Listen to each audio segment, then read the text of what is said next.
If you like what I'm doing here on the podcast and elsewhere, and if you want to help me do more of it, if you want to help me help more people get into the best shape of their lives too, please do consider supporting my sports nutrition company, Legion Athletics, which is currently holding its biggest sale of the year for Black Friday and Cyber Monday. Now that means that for the next few days, you can save up to 30% on everything in our store over at www.legionathletics.com. That's Legion athletics.com, including our protein powders and our protein bars, our famous pre-workout supplement Pulse, and our post-workout supplement Recharge, our fat burners, our multivitamins, joint support, fish oil, and more.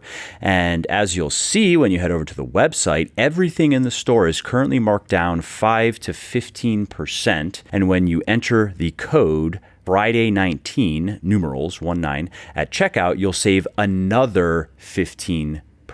And even better, if you're in the United States, your order is going to ship free. And if you're not in the United States, your order is going to ship free if it is over $99. So again, if you appreciate my work and if you want to see more of it, please do support me so I can keep doing what I love, like producing more podcasts like this. To shop and save now, head over to www.legionathletics.com, Legion athletics.com, and use the code Friday19, numerals 19 at checkout, and you'll save up to 30% on your entire order. Hello, and welcome to another episode of Muscle for Life. I hope you are having a great Thanksgiving Day weekend. I hope you ate way too much and enjoyed it just as much. Every day at this point, or every other day at least, I am asked about the hugely popular ketogenic diet. And this is something I've written about some time ago. I think I also did record a podcast actually around the same time that I wrote a long article over at Legion. And more recently, I think sometime in the last 6 months or so, I had Dr. Eric Helms here on the podcast to talk about the ketogenic diet in the context of lean bulking, in particular, muscle gain. But as keto has become the next IT diet, mainstream fad diet, and as the science is always moving forward, I figured that it would be useful to address it again. And that's why I invited Dr. Brad Dieter on the podcast to discuss all things keto, including its advantages and disadvantages for weight loss and general health, how to get and stay in ketosis and what that means, what ketones are, and whether they are worth supplementing with, and more. Now, in case you're not familiar with Brad, he is a trained exercise physiologist, molecular biologist, and biostatistician with a master's degree as well as a doctorate. And he is the COO of Macros Inc. and a member of the scientific advisory board of my sports nutrition company, Legion Athletics. So needless to say, Brad is an accomplished chap with the experience and the scientific chops to tackle a complicated subject like the ketogenic diet. So if you want to know what the keto diet is good for and whether you should give it a go, this episode's for you. Here's the interview.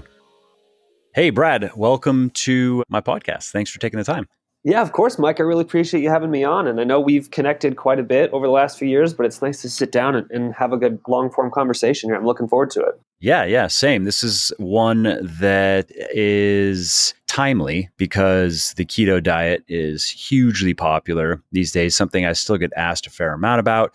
I did write a pretty long form, kind of definitive guide type of article on it a couple of years ago, but there's plenty of developments that are worth discussing between then and now. So that's why I thought it'd be great to get you on the show, because you can go into probably more of the details than I can. I'd have to definitely bone up on what has changed since I wrote that original article. So I'm looking forward to learning a bit myself. Yeah, absolutely. And so I think a good place to start would be let's just start at the top. And so for people who, I'm sure most people listening have heard of the ketogenic diet, but maybe don't know exactly what it is, probably don't know how it started and what a true keto diet is, because there's an ongoing kind of debate, right? Is the mainstream keto, which is often high protein, that wasn't the original protocol, and of course the original protocol was a medicinal diet. Why don't we just start there? What is the keto diet and where did it come from? And then we can probably get into maybe why is it such a thing now? Why is it getting so much attention? And then get into weight loss and general health. Yeah, absolutely. So I think, maybe the best place to start that conversation when we talk about, what is it and why did it become popular and those sorts of things is to maybe just briefly cover kind of what human metabolism looks like at kind of the most basic fundamental level is, really we have primarily three ways of producing energy in our body. One is through a system called the creatine phosphate system, which is really just like a immediate, super fast, available source of energy. We get creatine through our diet, but we just store very small amounts of it. And it's not really a major focal point of what we think about in terms of, how we eat as it relates to metabolism overall. But then we have essentially carbohydrate metabolism and fat metabolism that our body uses to produce most of the energy for our body. And our body can really go between carbohydrate and fat metabolism at will based on a lot of factors. One is what types of foods are you eating? How much are you eating? And have you eaten recently? And then the other one is, your physical activity. Are you exercising really hard or are you just kind of moving around at a very low intensity? And those are the kind of things that dictate whether your body is using more carbohydrates for fuel or more fat for fuel. And then there is a additional way that your body can make energy, and this is through the process that involves ketone metabolism. And basically, what happens with, a ketogenic diet is your body is in a state where it's metabolizing so much fatty acid that you basically can't utilize all the fatty acid your body is trying to use to make energy. So there's kind of this spillover, and that spillover becomes ketones, and then your body can metabolize those ketones. And there's a lot of specifics in there, but that's kind of the fundamental way that it works. Now, and that spillover would be after fat gain as well, right? Because certain percentage would just be stored as body fat over immediate energy needs. Yeah, so that's kind of the next topic to dive into is, a lot of people have this idea of the ketogenic diet is you produce ketones when you either consume a very high amount of fat or you don't consume any carbohydrates. But the real truth is there's several ways that you can be in a ketogenic state. One is if you just don't eat any food, if you have no calories coming in, your body will start increasing fat metabolism based on hormonal changes that occur when you don't eat for a long period of time, a day or two or longer, and then just the lack of any calories present. Your body will start utilizing so much fatty acids that you'll start producing ketone bodies. You can be in a ketogenic state just not eating either fat or carbohydrates, right?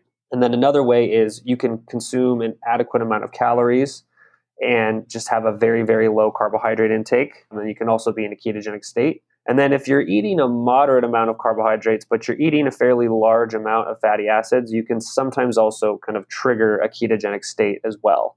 So those are kind of the three ways that your body can be in a ketogenic state. And so this idea of, really a ketogenic diet is much less dependent on what the exact food you're eating and really understanding what is your body doing and why would you need to produce ketones in the first place. So you can really achieve, a ketogenic diet by either just going incredibly low calorie, you can do it by going, pretty low carbohydrate and pretty high fat intake, or you can just consume a very large amount of fatty acids and you can also then kind of trigger the ketogenic state.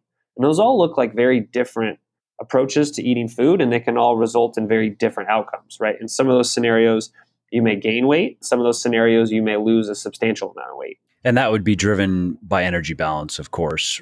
We're anyway wondering if that's not clear to them, that the ketogenic diet is just like any other diet. It's not a way to hack calories in and calories out. Yeah, exactly, right? And one of the interesting things about it is, this idea of a ketogenic state being really beneficial for fat loss kind of comes from two ideas that we think are related, but they're kind of independent of each other, right? One is your body using fat for fuel is one idea. And then another idea is your body in a state of energy deficit or energy surplus? And we kind of have this notion that if you're burning a large amount of fatty acids, you should be losing body fat. But in reality, it doesn't matter how much fatty acids you're burning. if your energy balance isn't taken into account. Sure, because if you're eating a ton of fat, well, then, yeah, you're going to burn a lot of fat because your body has to. It doesn't have a choice. I mean, if it might prefer, as far as immediate energy needs go, it might prefer carbs. But if you're not eating carbs and all you're giving it is fat, then it's got to do what it's got to do. And of course, then your fatty acid burning would be quite high, but that doesn't mean that you are getting leaner, right? Exactly, right? And there's been some very good research studies, especially over the last 5 to 10 years, that have really looked at that. So there's been studies where we've taken people and kind of fed them a ketogenic diet or kind of a low fat diet, basically the opposite, and then tracked two things, kind of tracked their body fat oxidation. So how much fatty acids are they burning for fuel? And then what's happening to their body weight and their actual stored body fatness? And we definitely see that those two don't always correlate hand in hand, right? You can actually have an increase in total fatty acid oxidation, but you can lose less body fat than somebody who's maybe oxidizing a little bit less, but their calorie balance is different. So we really just kind of have to separate those two ideas, and that's what the research shows us too. And the idea, I know that people who push the keto diet, sometimes something they'll say is they might give you that and say, yeah, sure, you need to be in a calorie deficit. But by eating a high fat, low carb diet, you're improving your body's ability to burn fat. And therefore, you're going to lose fat more efficiently given a calorie deficit. And that hasn't really been borne out in the research, though, right? No, and in fact, the research suggests that either they're pretty equivalent, whether regardless of what amount of your diet is coming from fatty acids for weight loss, the efficiency is pretty similar across groups. If anything, the research has maybe shown that a lower fat intake is actually more efficient for weight loss than a high fat intake. And there's been several studies over the last 3 to 4 years that have kind of shown, in very highly controlled settings, that typically is the case from like a fundamental, human biochemical perspective, that appears to be the case. They're either equivalent, or the kind of lower fat, higher carbohydrate intake may actually be more beneficial for weight loss. And why would that be, for people wondering, like, mechanistically? Because that goes so against the grain these days. Like, what? You're saying that if I want to lose fat most efficiently, I should be eating more carbs, not less? Yeah. And so what it really comes down to, from what we can tell, is it's kind of multifactorial. One would be in kind of very tightly controlled settings, we see that the dietary fat is stored more efficiently than dietary carbohydrates. So if you just kind of think about it from like a fundamental biochemical perspective, if you consume carbohydrates and then you have to store it as fat, that carbohydrate has to undergo a pretty big transformation in the body, right? It has to be turned from glucose into fatty acids, and that process requires energy. But if you take consumed fatty acids and all you have to do is kind of stick three of them together with a glycerol molecule and store it, that takes a lot less energy to do that. And so there's been some studies that have kind of quantified that efficiency. And storing carbohydrates as fats it's about 15 to 20% less efficient than storing dietary fatty acids as stored fat. So that's kind of why we see what we see in terms of the very fundamental perspective. And then there's also the factor, though, right, of glycogen stores, and that if you are low on glycogen, for example, because you did a really intense workout or something, that your body will preferentially top off glycogen stores before storing carbohydrate as fat, right? Yes, and that's kind of the order of operations in your body. The first thing you'll do is, depends a little bit, but primarily what you do is you'll kind of restore some of your liver glycogen first, because that's really the primary place that maintains glucose homeostasis. And then you'll kind of top off your muscle tissue, and then the rest will be either utilized for fuel for that day, or it will be kind of stored as fatty acids. But that storage is still pretty small.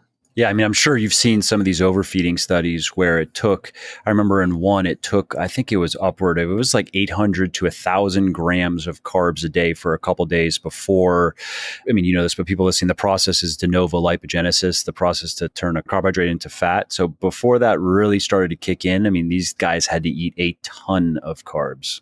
Yeah, and I've always wondered, like, did they just take these people to Olive Garden, or how did you get somebody to eat that much? Because that's an obscene amount of. One of the guys who works with me did that. He wanted to do it 8 weeks. He made it 6 weeks. It was the most absurd lean bulking program you can do, both in the gym and outside the gym. So in the gym, it was, I think he got it from Knuckles, and it was Knuckles' like most ridiculous, this is going to kill you kind of program. And it was 30 to 40 hard sets per week for lower body and similar for upper body, mostly. So your lower body is going to be your squatting, leg pressing, deadlifting, a lot of leg pressing, fair amount of squatting, fair amount of deadlifting. And I believe the upper body was a lot of bench pressing, some military pressing, and then probably some dumbbell work and some fun accessory work as well. But it was a ridiculous, it was a 2 a day. He was in the gym 3 hours a day, and he was paying attention to his rest times. He wasn't dirtling around. He was trying to get his workouts done and just get out of there. So those were the workouts. He was eating 1,000 grams of carbs a day and keeping his fat to like 60 grams. He was eating a loaf of bread a day. Every morning, he would heat up a loaf of bread in our toaster oven and would eat that throughout the day. He was eating a huge bowl of pasta with low-fat tomato sauce for dinner, was eating a fair amount of fruit, had to keep his vegetable intake fairly low because you can't eat it. you eat too many vegetables. Yeah, you can't. You don't have the appetite. And so, it was ridiculous. And again, so he's 23, so he's invincible. He's like, I might as well. This is the only time I'll be able to do something like this. So I might as well do it. And he made it 6 weeks until everything hurt too much, particularly his joints. He thought he could go 8 weeks before deloading. And I don't think there was a deload in there, but he made it 6 weeks. And when he lost, he didn't gain as much fat as you might think. Anybody listening, 5,000 calories a day. Obviously, he was burning a lot of energy through his workouts, but still, and his fat gain was a bit lower than you might think just listening to what I just told you. And that was partly due certainly to keeping his fat intake relatively low, certainly burning a lot of energy and burning a lot of glycogen in these super intense workouts. So yeah, to that point, you can do it. It's just gross. He's very much just a kind of routine discipline, who cares, do it kind of person. But by the end, he was like, I feel disgusting. All my joints hurt. This was fun, but I'm done. Yeah. And so when you see in those like really obscene cases, that there's not a lot of, what we'll call de novo lipogenesis, it starts to tell you a little bit of like, okay, what's really going on in the human body and where do we really actually see a lot of this, fat gain and fat loss coming from? So that's been one of the interesting things about a lot of this research is it's kind of said, okay, here's a good mental model of how to think about what actually matters for weight loss. And it's pretty clear at this point where, a ketogenic diet per se doesn't have any magical weight loss properties. And we'll talk about maybe some potential benefits of it in a second, but that diet doesn't really have anything magical per se.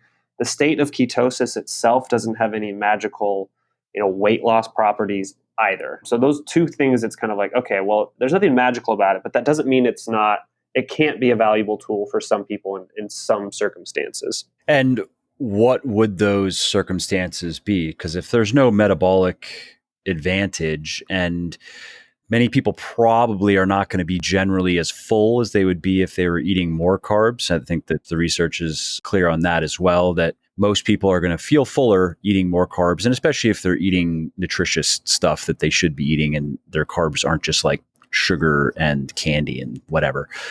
Yeah, pixie sticks. Yeah, exactly.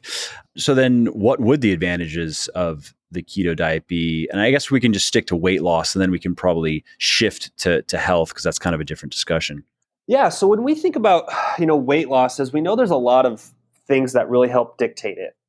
Adherence is a big one. There's, appetite control. There is like variety of food selection. And those are some of the big things that actually dictate in the real world how well do people succeed at weight loss. And so we've done some literature review and kind of meta-analyses type approaches, and we've kind of looked at all of the ketogenic diet literature. And what we know is that adherence to a ketogenic diet doesn't appear to be any better or worse than other types of diets, right? Which is interesting. I would think it would be worse because it's not enjoyable for most people. I mean, I've never done it myself because I'm not interested in doing it, but I've heard from quite a few people over the years who have tried it, and it's rare for me to find someone who says they truly enjoy it. Yeah, and the sad part about that statistic is that it's not that the ketogenic diet's great, it's that every other diet also has really horrible adherence rates, right? So typically, after the first 6 months, regardless of what diet you're on, adherence is about 50%, right? So it's not like there's this huge benchmark where it's saying, oh yeah, it's as good as everything else and everything else is 85%. It's like, well, they're all pretty miserable. So that's the first thing is it's from an adherence perspective, it's really no better or worse than anything else. Now, when it comes to like what dictates people's, calorie consumption and food behaviors is, having a pretty restricted food environment where you can kind of only eat a certain amount of things on average usually reduces people's overall caloric intake, right? One is when you don't have a variety of foods, you just don't consume as much. And we've pretty much shown that in most of the scientific literature. So typically people who adopt in practice a ketogenic diet, they kind of stick to the same foods. It's pretty restricted. There's not a lot of variety. So they tend to eat less calories overall. You just can't eat a lot of the stuff that people often like to overeat, right? Yeah, exactly. Right. So you've kind of removed a lot of those food environment things. And then kind of depending on which study you look at, and then also how you kind of practice a ketogenic diet, there are some approaches to ketogenic dieting where appetite is lower than other food satisfaction, and appetite is better controlled with a ketogenic diet than other ones. And those types of approaches typically look like, moderate protein, very high vegetable content, and kind of moderate fat intake. The ones where we see kind of poor appetite control and higher caloric intake is where we see people who have a pretty low protein intake and just a very, very high fat intake, right? Where they're getting most of their calories from nuts and seeds and bacon and really fatty cuts of meat and avocados and some of these really energy dense things instead of adopting a more... It's probably fairly low fiber then too, right? Yeah, fairly low fiber and a lot of the things that really dictate appetite control. And one of the most interesting aspects of kind of this area of the literature is if you look, a lot of the work was done on this in kind of the 1990s when they were kind of looking into the low fat studies, the cardiovascular low fat studies of the 1990s. And they really tried to quantify the effect of dietary fat on appetite. And almost across the board, as people increase their percentage of their diet from dietary fat, they increase their daily calorie intake. I mean, virtually every study that I've pulled up has shown that. It's not as satiating per calorie as a carbohydrate on average or as a protein on average, and it typically tends to cause people to consume more calories overall. And I think it's like for every 10% increase of your daily calories that comes from fat, it's about 150 to a 200 calorie a day increase of how much you're actually consuming, which is really interesting. Hey, quickly, before we carry on, if you are liking my podcast, would you please help spread the word about it? Because no amount of marketing or advertising gimmicks can match the power of word of mouth. So if you are enjoying this episode and you think of someone else who might enjoy it as well, please do tell them about it. It really helps me. And if you are going to post about it on social media, definitely tag me so I can say thank you. You can find me on Instagram at Muscle for Life Fitness, Twitter at Muscle for Life, and Facebook at Muscle for Life Fitness.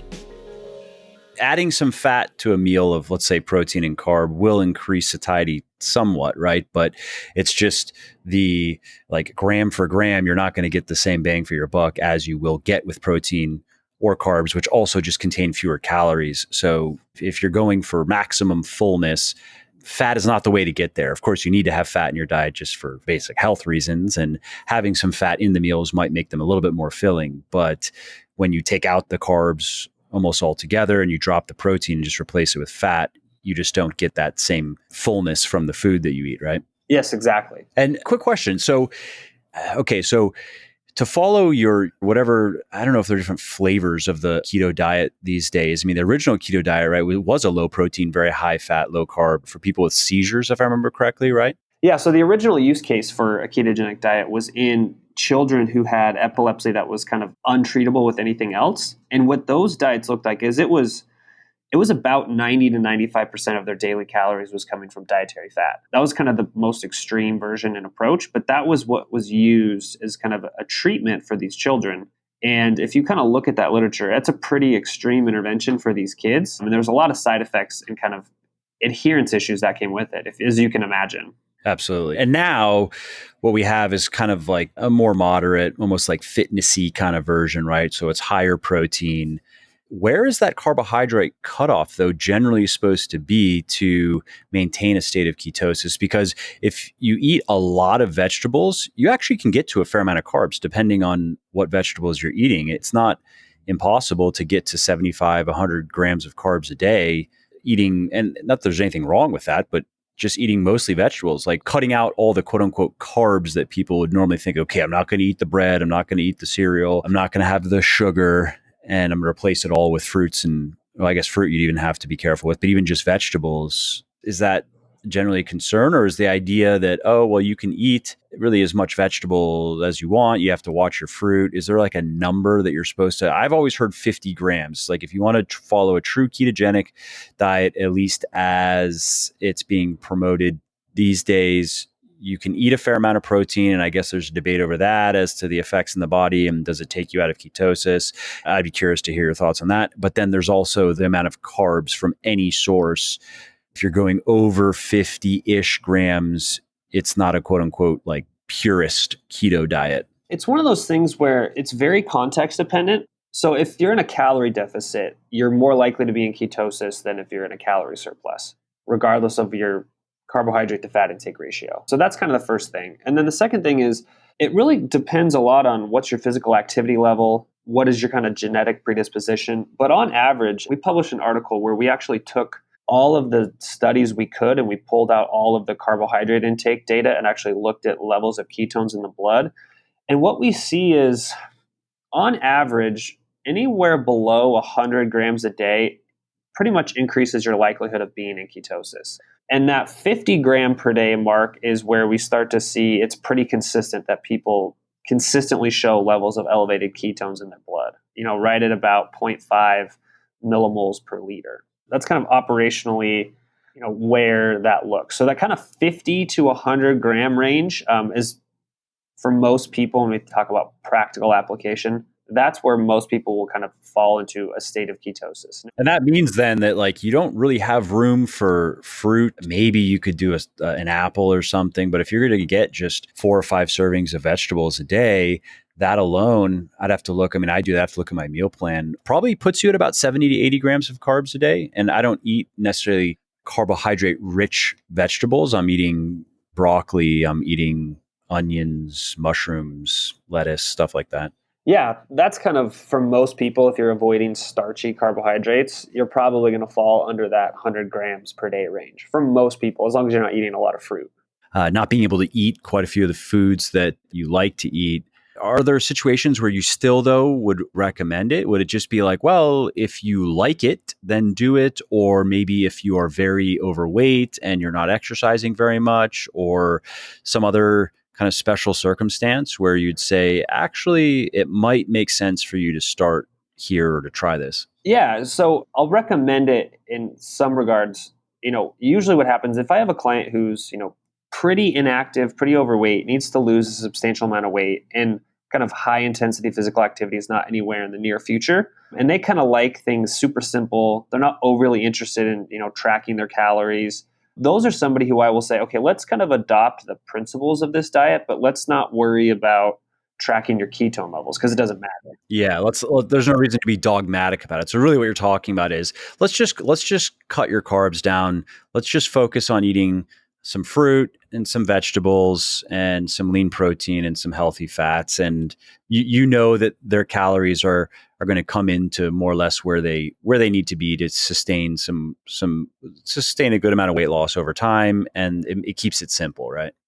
It kind of just gives them a menu, like here are your guidelines. Just kind of eat these things and you'll be all right, because nobody overeats green beans. Yeah, exactly. And if they're looking for recipes, I'll even maybe, send them like, hey, here's some good ketogenic dieting recipes, just because it follows most of the principles. And that's kind of how, whenever I've used it, I've operationalized it. Say, okay, here's the principles we want to follow, and here's how we implement them. Let's pivot now to health, because I think that pretty much covers everything on the weight loss front. It's pretty straightforward. And as far as the health side of things goes, there are quite a few extraordinary claims that are made about the power of being in ketosis and of ketones and why you should even be supplementing with exogenous ketones and so forth. So here's what we know primarily about kind of the health claims. Outside of very specific medical conditions, such as epilepsy, there's no evidence to suggest that a ketogenic state is any more beneficial for, disease management, for, like cardiovascular risk management. There's been some claims about cancer. There's no evidence to suggest that as a standalone therapy that there's substantial benefit there. And then when you talk about exogenous ketones, I think the thing that people need to realize is, one, these exogenous ketones, they basically tell your body that, okay, I can't store what I'm consuming in these ketones, so I need to metabolize them, and I need to stop metabolizing, my stored body fat and my stored body carbohydrates to metabolize these and get rid of them. So you're kind of putting the brakes on your own endogenous metabolism a bit, so to speak. Oh, it's interesting. I didn't know that. So it prioritizes, says, well, we need to burn these things before we burn this other stuff. Yeah, it's not dissimilar to alcohol consumption, right? Huh, okay. So where, when you consume alcohol, your body kind of puts the brakes on some of your other, substrate metabolism and says, let's just churn through this first. And that's just because it's a poison, right? It's like, we need to get this out. Well, yeah, it's more just because your body can't store it. So it's just going to be metabolizing it because it doesn't have the enzymes to put it in a storage form in your body. So that's typically what happens. And then also there's been papers, one of the papers that Lewis Burke published, they actually did urine kinetics. And when you look at what happens is you either metabolize the exogenous ketones or you just pee it out. And a substantial amount of them are just peed out.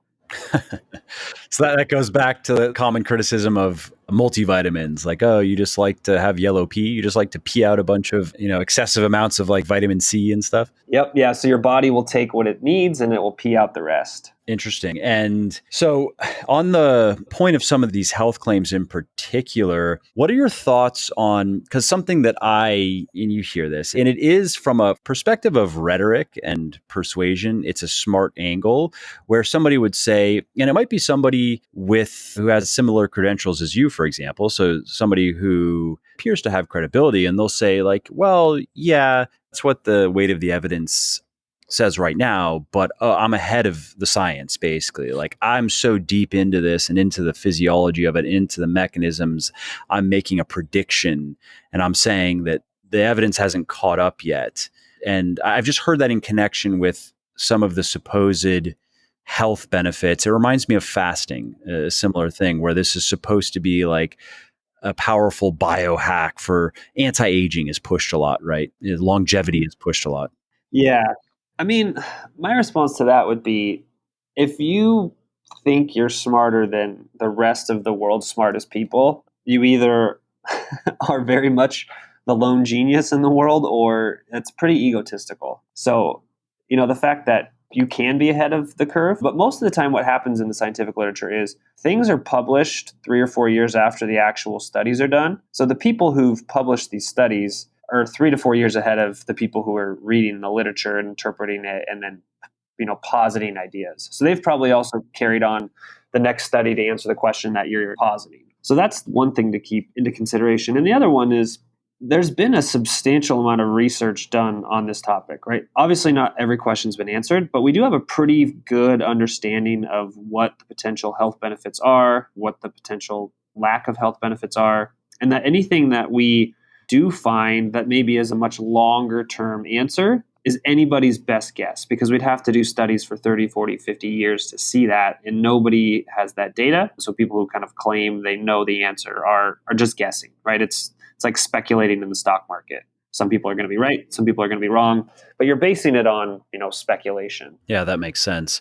Are there any, it could be a health condition or it could just be something like achy joints, which happens, and any circumstances under which you would recommend a keto diet? Like, that is a common, I've heard people recommend, like, oh yeah, if you're prone to having achy joints, doing a week or two of ketogenic dieting, maybe every month or two or something like that could help. What are your thoughts on that? And then are there any situations where you would go, maybe even if it's not your every day, every month, every year, like the long-term diet, bouts of ketogenic dieting might make sense for some people, or maybe it would make sense for that to be just kind of like their general mode of eating. Yeah. And, my philosophy on that sort of thing is there's not a lot of evidence to suggest that there's a substantial amount of benefit, but there's also Anti-inflammation is just on the joint point, just to interject. That's the thing that's commonly said. Oh, well, the ketogenic diet is less inflammatory, and then that naturally is going to help your joints chill out. Yeah, and so what I would say to that is there's not a lot of evidence to suggest that's the case, but that doesn't mean people can't try it and see if they get a benefit, right? So it's kind of one of those things where just know going into it that this is not a cure-all for everybody for this condition. There may be specific things about you where adopting that approach is beneficial. People who have big joint issues, you want to try it for 4 to 8 weeks and see if there's a therapeutic benefit. I would have no problem coaching somebody through that. And I've done that before with people and say, okay, let's give this a shot. Let's see what the results are. If we do get results. How did it go? Some people have responded with some benefit and some people have made no difference. That's pretty true, I would say, of most kind of dietary interventions that are geared towards some disease state. Is sometimes they work, sometimes they don't. Sometimes we know why they work, sometimes we don't. Sometimes it's placebo effect. So it's kind of one of those things where we have these fundamental principles and then there is some experimentation and kind of guess and check with your clients. And what about skin issues? Have you come across anything like that in the literature or dealing with people? That's also a common thing. Like, oh, if you have acne or if you have rashes or different skin problems, then a ketogenic diet can help. Yeah, and there is some evidence to suggest that dietary manipulation helps a lot of those conditions. And sometimes it's not necessarily just the fact that it's gone kind of quote ketogenic, but they've just changed their dietary pattern, right? Maybe they've removed some food that's been causing them issues, some specific food, or maybe they've just... Like maybe it's lactose, right? That's a common, or just, I think, sugar as well, right? Yes. And we see that with people who go from a normal diet to a ketogenic diet or a vegan diet. Yeah.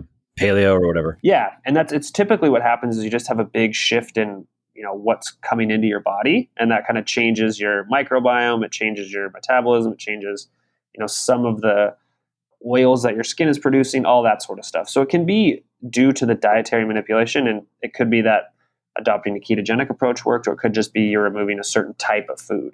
Or maybe even adding fats into your diet that were previously lacking, and that now has improved your skin health and your skin appearance. Makes sense. So I guess as far as health goes, you touched on the disease points. Those are things that are commonly spoken about, but there's no evidence to suggest that it's going to be an anti-cancer diet, for example. And that would be for somebody, I would assume, who doesn't want to get cancer or does have cancer, because the two things are there's cancer and then type 2 diabetes are what I often see where is recommended, like, oh, then you should definitely be on the ketogenic diet. There's no medical indications except for some of these very subspecialty things like epilepsy that there's really like an indication for. Type 2 diabetes, no special indication for a ketogenic diet. Cancer, there's no special indication for a ketogenic diet. There have been some studies that have been conducted. There's some that are still in ongoing studies, but there's no definitive evidence to suggest that it's kind of an indication for any of those conditions. I see.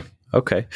Well, great. I think then you could probably just summarize on the health side of things is, again, it kind of comes down to, it doesn't have to be it can be an unhealthy way to eat, just as any diet can, depending on how you go about it. But if you go about it intelligently, you can be healthy on a ketogenic diet, but you're not necessarily gaining anything over a balanced diet, so long as you're doing everything else that you're doing to maintain your health, so long as you are staying active and maintaining a healthy body composition and sleeping well and so forth.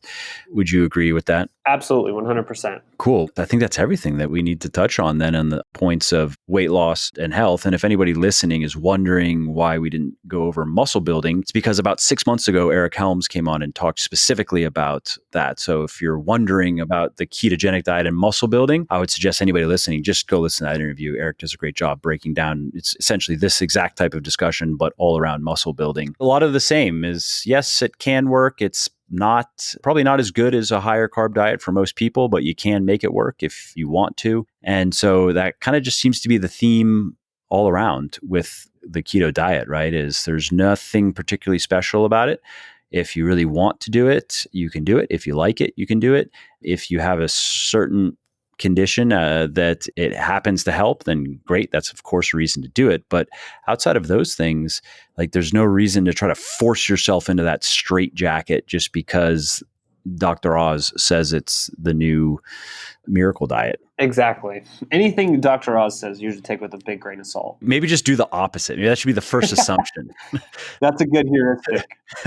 That's a heuristic I use for life in general. Like, what are the mainstream, like, what am I supposed to do according to media, entertainment, politicians, name it? And then I consider, what if I did the exact opposite? What would happen then? And Your life would generally turn out better. Oftentimes you're looking at better outcomes.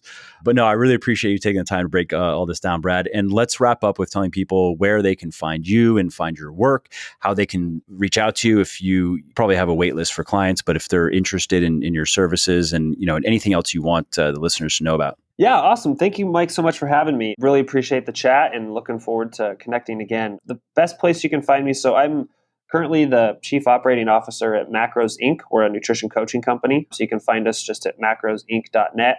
You can find me on Facebook or Instagram. Just search my name. I have a personal website that I've written articles at for the past several years. It's called sciencedrivennutrition.com. If you just Google me, I've written for Examine and T Nation and NASM and a lot of the big organizations, and I've done some projects with Mike. So that's been a ton of fun that we've gotten to work together on projects too. So those are all the places you can find me. Awesome, Brad. Well, thanks again. And I look forward to our next discussion. Perfect. Awesome. Thank you. If you like what I'm doing here on the podcast and elsewhere, and if you want to help me do more of it, if you want to help me help more people get into the best shape of their lives too, please do consider supporting my sports nutrition company, Legion Athletics, which is currently holding its biggest sale of the year for Black Friday and Cyber Monday. Now that means that for the next few days, you can save up to 30% on everything in our store over at www.legionathletics.com. That's Legion athletics.com, including our protein powders and our protein bars, our famous pre-workout supplement Pulse, and our post-workout supplement Recharge, our fat burners, our multivitamins, joint support, fish oil, and more. And as you'll see when you head over to the website, everything in the store is currently marked down 5 to 15%. And when you enter the code Friday19, numerals 19, at checkout, you'll save another 15%. And even better, if you're in the United States, your order is going to ship free. And if you're not in the United States, your order is going to ship free if it is over $99. So again, if you appreciate my work and if you want to see more of it, please do support me so I can keep doing what I love, like producing more podcasts like this.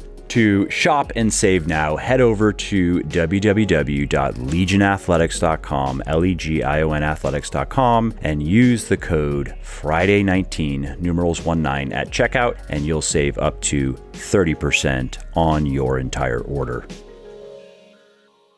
All right, well, that's it for today's episode. I hope you found it interesting and helpful. And if you did, and you don't mind doing me a favor, could you please leave a quick review for the podcast on iTunes or wherever you are listening from? Because those reviews not only convince people that they should check out the show, they also increase the search visibility and help more people find their way to me and to the podcast and learn how to build their best body ever as well. And of course, if you want to be notified when the next episode goes live, then simply subscribe to the podcast in whatever app you're using to listen, and you will not miss out on any of the new stuff that I have coming.